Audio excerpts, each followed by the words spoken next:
These are the 5 things you need to know. The 5 things you need to know before approaching any court in Nigeria for dissolution of marriage. Yes, I mean the one we call divorce in Nigeria. So if you're married under the Act, if you conduct a marriage under the Act, these are the 5 things you need to know before you can get a divorce in Nigeria. It means you cannot go to customary court for dissolution of marriage. The only court you can approach for dissolution of marriage now is the High Court. And dissolution of marriage, divorce in the High Court takes at least a year, at least 1 year. So it means it can go up to like 2 years, depending on so many factors. So you need to be prepared. Prepare your mind for that. You know the one we see in Hollywood movies. Oh, I'll give you papers, you give me papers, you sign papers, we go our different ways. You cannot go your different ways until the court, the Honorable Court, pronounces that your marriage is now dissolved, and then you can go on your.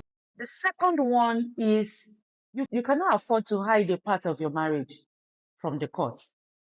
For example, if your husband is always beating you and you don't want the court to know that, and you say you want the solution of marriage, if at the end of the day you don't put some things in perspective, if there's anything that's happened in your marriage, say everything to the lawyer.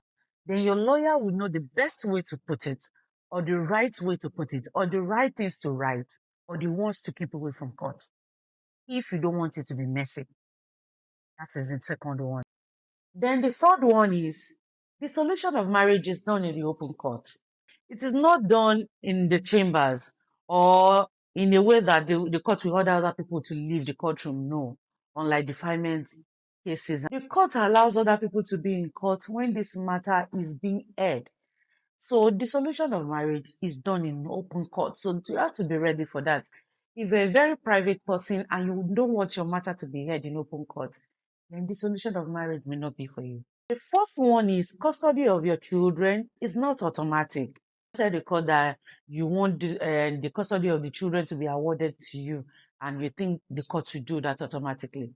The only reason why the court should do that automatically is if you serve the other party and the other party has refused to come to court. Now, there is no objection, there is no